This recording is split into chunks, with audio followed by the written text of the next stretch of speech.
fish version of duck summer. They have feathers, we have fins. It's a national conservation organization, which is actually headquartered here in Calgary. So it's nice to have the support of the national organization here in town. We're the local chapter, so while we're separate, it's still part of the same group. So primarily we engage in project work, fundraising, obviously, we need money to do everything, events like this of a social nature, and also just the general day-to-day working meetings to keep the organization going.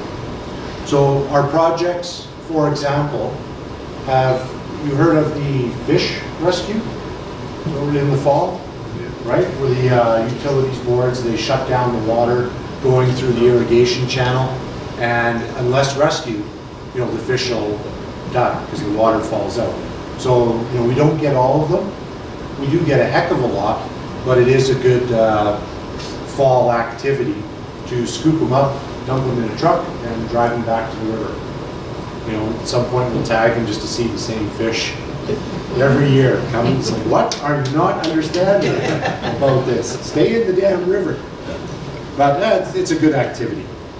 The Yellowfish Road is sponsored by TU Canada, but we support it here in the local schools.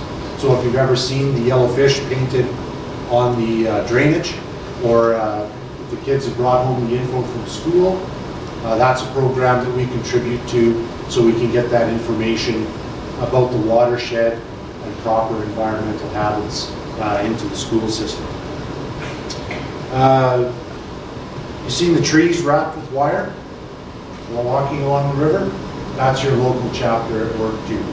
We hire a crew of summer students, usually for about 6 weeks in the summer, to wrap trees on both public and private land and do noxious weed pulls, a little bit of cleanup, but just by having those,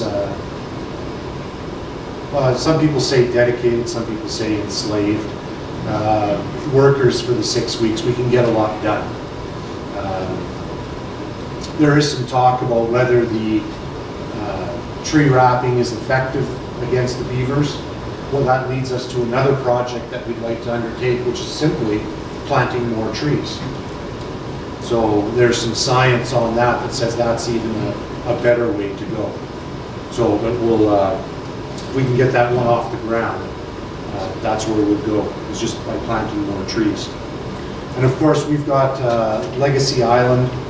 It's people know Policeman's, McKinnon's, and Legacy as the three sort of boat launch accesses on the Bow River. Yes? No?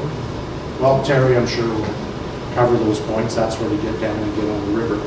Trout Unlimited, the Bow River chapter actually has what's left of 99-year lease on one of the parcels of land. So we're responsible for the maintenance and the upkeep of that. So that turns into some volunteer events during the course of the summer, again for cleanups, weed pulls, and just maintaining the island itself.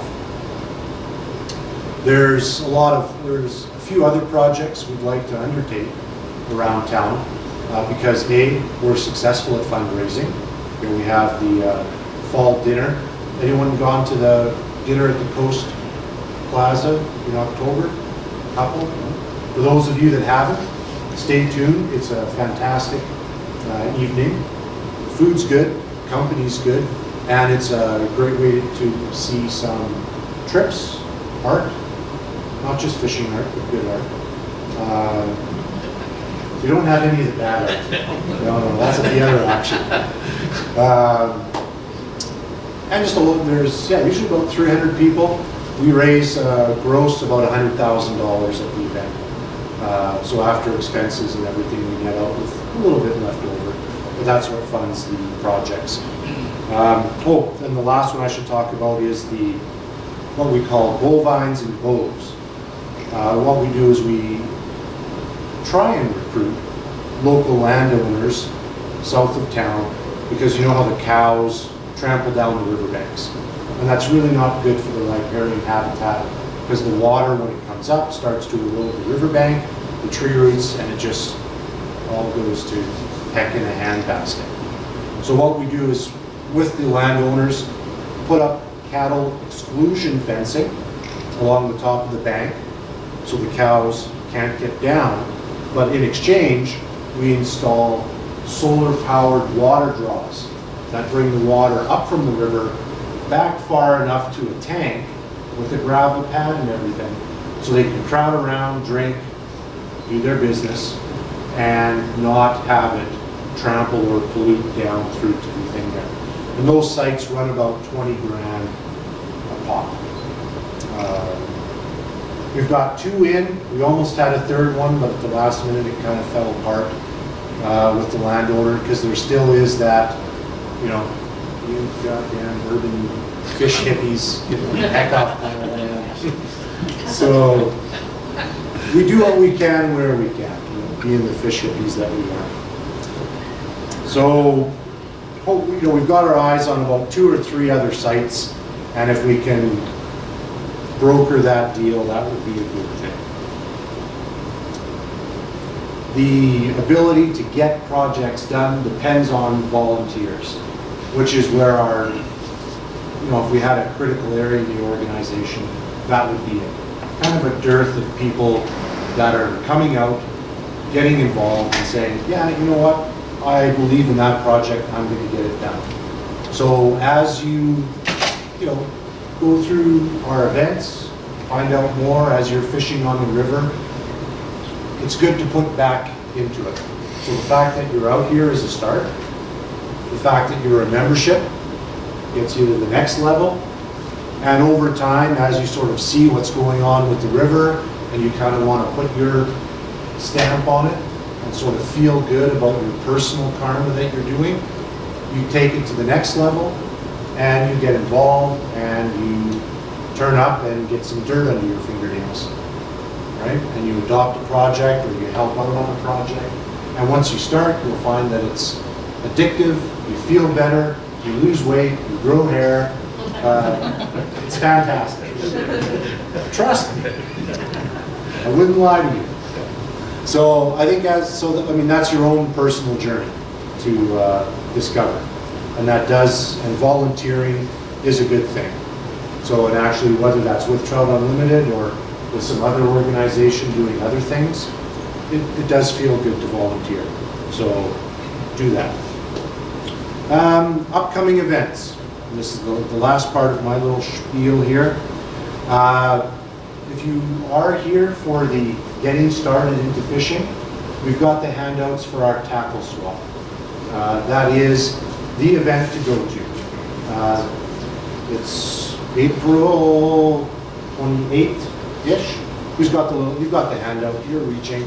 What date is it? April 30th. April 30th. Saturday. Saturday, April 30th. It's South Calgary Community Association, 14th Street South, just south of 17th. You know, before you go down the hill. There, it's behind the library and the fire hall. Garage sale format. Guys with tables selling their stuff because they have too much stuff, which is hard to believe because you can never have too much fishing stuff. But the reason why they do it is so they can sell it at this table, pocket the cash, and go to the next table and buy the other guy's stuff, right? Because that fishing rod on the other table, you know, even though I got 3 just like it, that one looks a hell of a lot better. So, but it is a great way to show up, get that either first rod and reel, because if you're not sure and you want to try out, you know, then you're not buying everything brand new. The equipment, you know, the majority of equipment is well made for years and years and years. And I wanted to try a 4-weight. I got an old Orvis 4-weight that was probably 20, 30 years old, and it was beautiful. It was just worked in. It was fabulous. So it starts at 10 o'clock. Get there at 10 o'clock. Because like any garage sale, the good stuff's gone by 10:15.